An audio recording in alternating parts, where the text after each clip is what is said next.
Hello and I welcome to our YouTube channel. दोस्तों, मैं हूं ज्ञानंद सिंह और आप सभी के लिए लेकर आया हूं यूपी स्पेशल के इम्पोर्टेंट क्वेश्चन के बारे में। तो आइए देखते हैं उत्तर प्रदेश राजनीतिक और प्रशासनिक संरचना कैसी है। तो प्रदेश का नाम उत्तर प्रदेश कब पड़ा? तो प्रदेश का नाम उत्तर प्रदेश 24 जनवरी 1950 को पड़ा। प्रदेश की राजधानी लखनऊ कब पड़ी? तो प्रदेश की राजधानी लखनऊ 1935 से पूर्णतः हो गई। 1921 से 1935 तक इसको आंशिक रूप में बनाया गया था तथा 1935 से पूर्णतः इसको राजधानी का दर्जा दे दिया जाता है। उत्तर प्रदेश राज्य का पुनर्गठन कब होता है? तो उत्तर प्रदेश का पुनर्गठन 1 नवंबर 1956 को किया जाता है। नेक्स्ट बात करते हैं उत्तर प्रदेश का विभाजन। उत्तर प्रदेश का विभाजन किया गया था 9 नवंबर 2000 को। 9 नवंबर 2000 को किया गया था। 13 पहाड़ी जिलों को काट करके उत्तरांचल नाम करके एक दूसरा राज्य बनाया गया, जो कि आगे चल करके उत्तराखंड उसका भी नाम कर दिया जाता है। तो राजकीय भाषा हिंदी हो जाएगी, जो कि 1947 में बनी थी। उर्दू को दूसरी राजकीय भाषा 1989 में बनाया गया। राजकीय पक्षी इसका सारस हो जाएगा। राजकीय पशु बारहसिंघा हो जाएगा। और राजकीय वृक्ष हो जाएगा अशोक। तो यहाँ पे ये राज्य के हैं सभी, इसलिए इनको राजकीय बोला जाता है, और जो राष्ट्र के होते हैं उनको राष्ट्रीय बोला जाता है। फिर बात करते हैं हम राजकीय वृक्ष हो गया था हमारा, तो राजकीय वृक्ष पुष्प हो जाएगा पलास या फिर टेसु इसको बोलते हैं। इसको 4 जनवरी 2011 को अपनाया गया। राजकीय खेल हमारा हो जाएगा हॉकी। राजकीय खेल हमारा क्या हो जाएगा? हॉकी। प्रदेश का राजकीय चिन्ह एक वृत्त में 2 मछली, 1 तीर धनुष स्वीकृत किया गया। ये कब? 1938 में इसको स्वीकृत किया गया। प्रदेश के विधानमंडल का स्वरूप कैसा है? तो ये द्विसदनात्मक है। उत्तर प्रदेश में विधानसभा सदस्यों की कुल संख्या 403 + 1 है। उत्तर प्रदेश में विधानसभा सदस्यों की संख्या 100 है।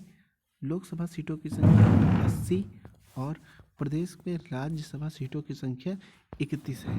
प्रदेश में राज्यसभा सीटों की संख्या कितनी है? 31। प्रदेश में विधानसभा का गठन कब किया गया? तो ये किया जाता है 1921 में। राज्य विधानसभा का प्रथम गठन 1937 में किया जाता है। राज्य विधानसभा का राज्य में अब तक राष्ट्रपति शासन 10 बार लगाया जा चुका है। तो ये देखिए, ये इम्पोर्टेंट फैक्ट है कि राज्य में अब तक की राष्ट्रपति शासन 10 बार लगाया जा चुका है। और राज्य का प्रथम मुख्यमंत्री कौन है? पंडित गोविंद बल्लभ पंत। 1 अप्रैल 1946 से 27 दिसंबर 1954 तक ये रहते हैं। राज्य के प्रथम राज्यपाल कौन हो जाएंगे?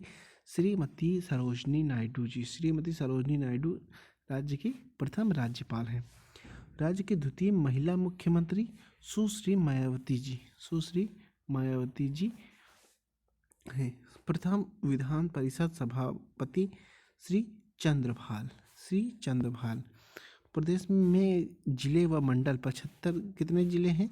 75 जिले। प्रदेश में जिले व मंडलों की संख्या तो कितने जिले हो जाएंगे? 75 जिले, 18 मंडल। इलाहाबाद उच्च न्यायालय की स्थापना 17 मार्च 1866 में की जाती है। प्रदेश में इलाहाबाद उच्च न्यायालय की स्थापना कब की जाती है? तो 17 मार्च 1866 को। उत्तर प्रदेश लोकयुक्त एवं लोकायुक्त अधिनियम के तहत 1975 के तहत प्रथम लोकायुक्त कौन थे? तो न्यायाधीश विशंभर दयाल 18 सितंबर 1977 थे। वर्तमान में उत्तर प्रदेश के लोकायुक्त कौन है? न्यायाधीश संजय मिश्र। न्यायाधीश कौन है? संजय मिश्र यहाँ के न्यायाधीश हैं। ये 7वें हैं अभी। पंचायत चुनाव लड़ने हेतु निर्धारित आयु कितनी तय की गई है? तो ये तय की गई है 21 वर्ष के लिए। राज्य में पंचायती राज संस्थाओं एवं महिलाओं को कितना आरक्षण दिया गया है? 1/3। नगर निगम अध्यक्ष मेयर का निर्वाचन होता है नगर की जनता का प्रत्यक्ष रूप से नगर निगम अध्यक्ष का निर्वाचन किया जाता है। उत्तर प्रदेश में महिला मुख्यमंत्रियों की संख्या कितनी रही है? 2। उत्तर प्रदेश विधानसभा की प्रथम अध्यक्ष पुरुषोत्तम दास टंडन है। पुरुषोत्तम दास टंडन। राज्य मानवाधिकार का गठन 7 अक्टूबर 2002 को किया जाता है। राज्य सूचना आयोग का गठन 14 सितंबर 2005 को किया जाता है। 14 सितंबर 2005 को किया जाता है। नेक्स्ट आ जाएगा हमारा राज्य प्रशासन का शीर्षस्थ अधिकारी या राज्य प्रशासन की ध्रुवी कौन है? मुख्य सचिव। मुख्य सचिव इसका करेक्ट ऑप्शन हो जाएगा। मुख्यालय से भिन्न नाम, यानी कि जहाँ पे मुख्यालय हैं, हर जिले का अपना अलग मुख्यालय है, पर कुछ जिलों के अपने मुख्यालय नहीं है। तो आइए वो हम नाम देख लेते हैं, बाकी जो बचेंगे उनका जिला ही उनका मुख्यालय हो जाएगा। तो जैसे अमेठी का है, अमेठी का मुख्यालय कहाँ पड़ता है? तो ये हो जाएगा गौरीगंज। अमेठी का मुख्यालय कहाँ हो जाएगा? गौरीगंज। कौशाम्बी का मुख्यालय कहाँ हो जाएगा? मंझनपुर। कौशाम्बी का मंझनपुर। कुशीनगर का पडरौना। सोनभद्र का राबर्टगंज। जालौन का उरई। संभल का पवासा। संत कबीर नगर का खलीलाबाद। गौतम बुद्ध नगर का नोएडा। अम्बेडकर नगर का अकबरपुर। सिद्धार्थ नगर का नौगढ़। फर्रुखाबाद का फतेहगढ़। और कानपुर देहात का अकबरपुर माती हो जाएगा। नेक्स्ट आ जाएगा उत्तर प्रदेश में नगर निगमों की संख्या। नगर निगम कितने हैं? 17। तो 17वां कौन सा है?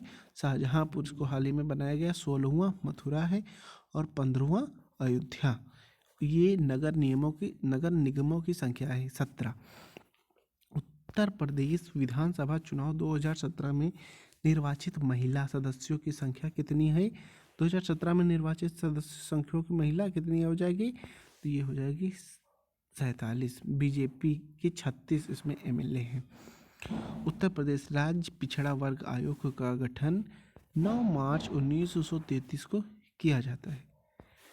उत्तर प्रदेश व उत्तराखंड दोनों राज्यों के सीएम पद को सुशोभित करने वाले नेता नारायण दत्त तिवारी कौन है? नारायण दत्त तिवारी। उत्तर प्रदेश के सबसे कम विधानसभा सीटों वाले जिले, यानी कि उत्तर प्रदेश में जहाँ पे सबसे कम विधानसभा सीटें वाले जिले हैं तो वो कौन कौन से हो जाएंगे? चित्रकूट, महोबा, श्रावस्ती। ये कितनी हैं? 2 सीटें यहाँ पे केवल। एनसीआर में शामिल उत्तर प्रदेश के जिलों की संख्या कितनी है? 8। यानी कि एनसीआर, ये जो दिल्ली के पास में जो होते हैं जिले, उनको एनसीआर बोला जाता है। तो एनसीआर में हमारे कौन कौन से जिले शामिल हो जाएंगे? तो एनसीआर में जिले शामिल होंगे मेरठ, गाजीपुर, गौतम बुद्ध नगर, बुलंदशहर, हापुड़, बागपत, मुजफ्फरनगर और शामली हो जाएगा। उत्तर प्रदेश मृदा कृषि एवं पशुपालन, यानी कि उत्तर प्रदेश की मृदा कैसी है, यहाँ का कृषि कैसा है और यहाँ का पशुपालन कैसा है। तो आइए हम इसके बारे में बात करेंगे, मृदा कृषि एवं पशुपालन के बारे में। तो उत्तर प्रदेश में सर्वाधिक मात्रा में पाई जाने वाली मृदा कौन सी है?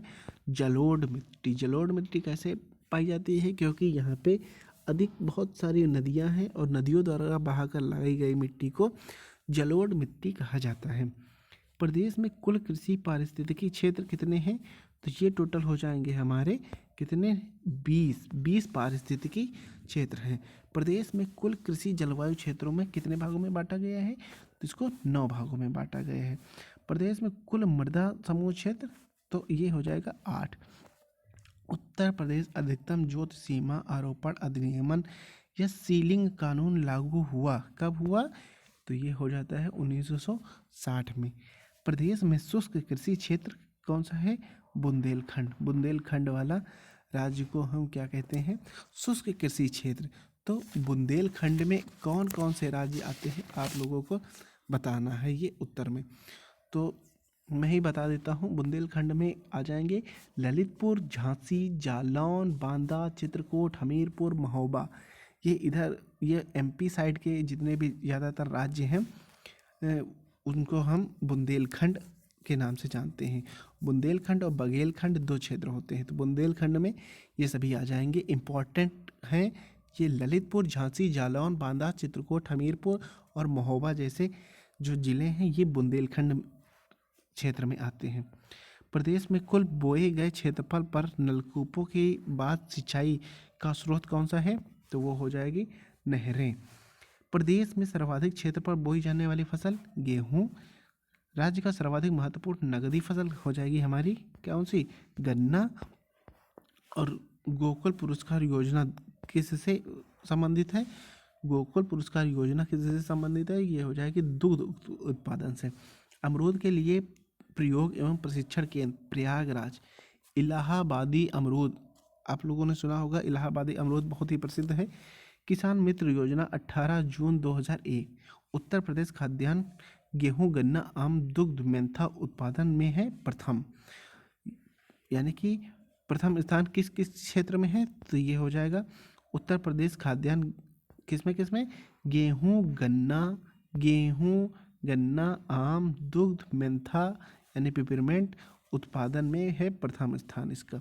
उत्तर प्रदेश खाद्य संस्करण उद्योग नीति 2012 में आती है। नेक्स्ट हम बात करते हैं प्रदेश में फल संरक्षण एवं डिब्बाबंदी संस्थान कहाँ पे है? तो ये होता है लखनऊ में। डिब्बाबंदी संस्थान लखनऊ में है। सफ़ेदा, केरला, सरदार, ललित सुरखा ये किसकी प्रजातियां हैं? अमरूद की प्रजातियां हैं। मालभोग, चीनी चंपा, अल्फान, घनेश्वर, दूध सागर, केला ये सब किसकी हैं? केला की प्रजातियां हैं। Fragrance and flavour development centre ये कहाँ पे पड़ता है? कन्नौज में। मेंथा ऑयल की शुद्धता के लिए, ठीक है। पशु जैविक औषधि संस्थान लखनऊ ये कहाँ पे पड़ता है? लखनऊ में। उत्तर प्रदेश की कृषि उत्पादकता सर्वाधिक है कि कहाँ की? पश्चिमी उत्तर प्रदेश की सर्वाधिक है उत्पादकता। उत्तर प्रदेश में सीमांत कृषक कितने हेक्टेयर भूमि वालों को कहा जाता है? तो ये हो जाएगा 1 हेक्टेयर से कम भूमि वालों को कहा जाता है। शीलाधर मृदा विज्ञान संस्थान ये कहाँ पे पड़ता है? ये पड़ता है प्रयागराज में। उत्तर प्रदेश गौ सेवा आयोग 1999 में बनता है। उत्तर प्रदेश राज्य दुग्ध परिषद 1976 में लागू होता है। जलीय अपरदन से प्रभावित उत्तर प्रदेश का क्षेत्र है कौन सा? तो ये हो जाएगा आपका तराई क्षेत्र। ये किससे? जलीय अपरदन से प्रभावित उत्तर प्रदेश का ये क्षेत्र है तराई क्षेत्र, क्योंकि यहाँ पे बहुत सारी नदियाँ पाई जाती हैं और यहाँ पे जब नदियाँ पाई जाती हैं तो जब बरसात के मौसम में पानी का तेज बहाव हो जाता है तो वहाँ पे जलीय अपरदन हो जाता है, जल के द्वारा मिट्टी का कटाव हो जाता है। ये तराई क्षेत्र में होता है जिससे बड़े बड़े बीहड़ बन जाते हैं। ये जो चंबल वाली नदी है ये सबसे ज़्यादा बीहड़ का निर्माण करती है। प्रदेश के जोत धारकों को उनकी जोतों की जानकारी देने के उद्देश्य से किसान बही योजना कब लागू की जाती है? तो ये लागू की जाती है 1992 ईस्वी में। राज्य में संतरे की पैदावार वाला जिला कौन सा है? सहारनपुर इसका करेक्ट आंसर हो जाएगा।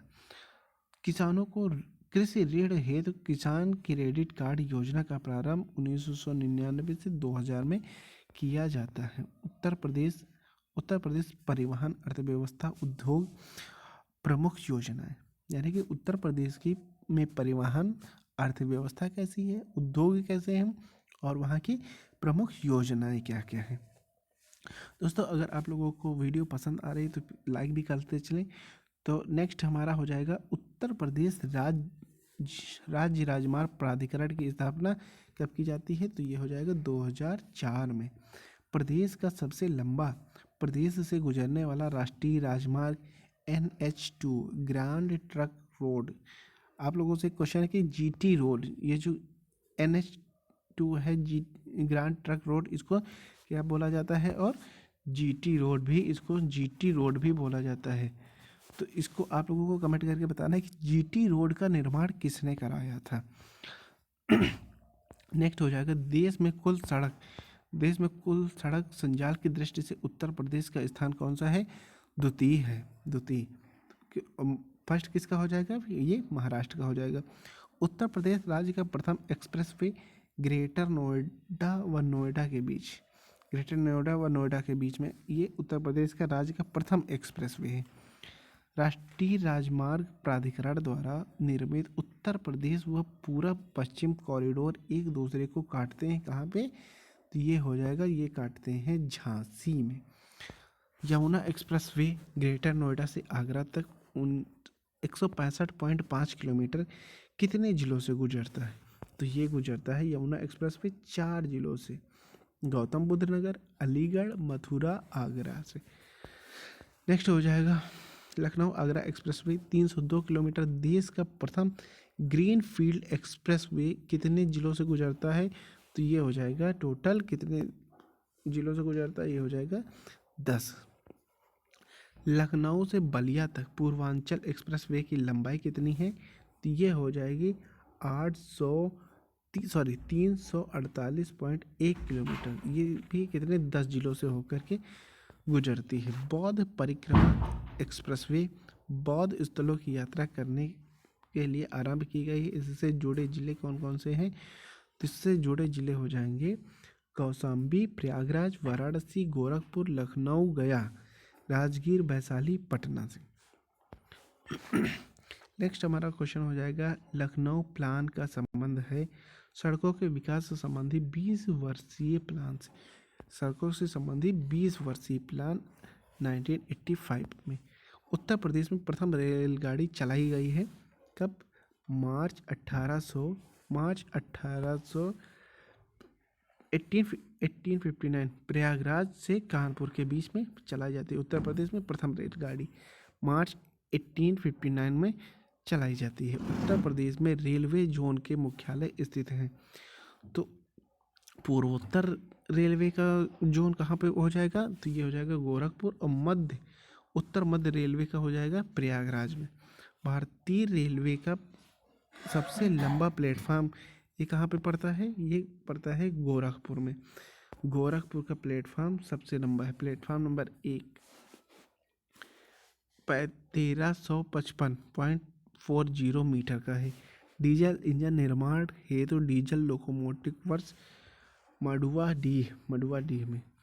उत्तर प्रदेश के रेलवे संग्रहालय स्थित है कहाँ पे ये है, तो ये हो जाएगा वाराणसी में। उत्तर प्रदेश रेलवे सुरक्षा आयोग का मुख्यालय लखनऊ में स्थित है। नेक्स्ट क्वेश्चन हमारा हो जाएगा उत्तर प्रदेश के प्रमुख हवाई अड्डे, तो चौधरी चरण सिंह हवाई अड्डा कहाँ पे हो जाएगा, तो चौधरी चरण सिंह हवाई अड्डा हो जाएगा लखनऊ में करेक्ट आंसर।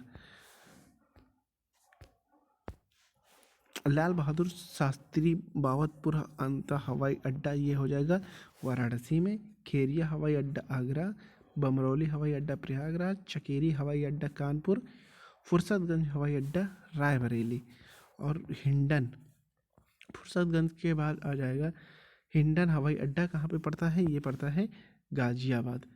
डॉक्टर अंबेडकर अंतर हवाई अड्डा ये होता है मेरठ। सरवाया अंतर्राष्ट्रीय हवाई अड्डा सहारनपुर। नागरिक उड्डयन प्रशिक्षण केंद्र ये पड़ता है बमरौली प्रयागराज में, बमरौली कहाँ पे, प्रयागराज में। नेशनल पैराशूट ट्रेनिंग कॉलेज ये पड़ता है आगरा में। इंदिरा गांधी राष्ट्रीय उड्डयन अकादमी फुर्सतगंज। देश का सबसे लंबा आंतरिक जल मार्ग स्थित है गंगा नदी में प्रयागराज से हल्दिया तक, NH1 1620 किलोमीटर का। दिल्ली लखनऊ NH2 से नहीं जुड़ा है। दिल्ली कोलकाता NH2 से नहीं जुड़ा है, कौन सा शहर, तो ये हो जाएगा लखनऊ इसका करेक्ट ऑप्शन। उत्तर प्रदेश से शुरू होने वाला सबसे लंबा राष्ट्रीय राजमार्ग NH7 वाराणसी से कन्याकुमारी तक। देश के तीसरे रेल कोच फैक्ट्री की स्थापना की गई है लालगंज रायबरेली में, लालगंज रायबरेली। एशिया एवं भारत का सबसे बड़ा बिजली लोको सेट कहाँ है, मुगल सराय में इसका करेक्ट ऑप्शन हो जाएगा। तो दोस्तों आज का वीडियो यहीं तक ही रहेगा। नेक्स्ट पार्ट आपके लिए आएगा, फिर वो आगे का होगा। ये देखिए आपको है अभी और आगे नेक्स्ट पार्ट में जब हम वीडियो लेकर के आएंगे तो इसके आगे का लेकर के आएंगे। जो ये UP का एग्ज़ाम होगा, जो UP स्पेशल के क्वेश्चन आएंगे वो इसी से आएंगे।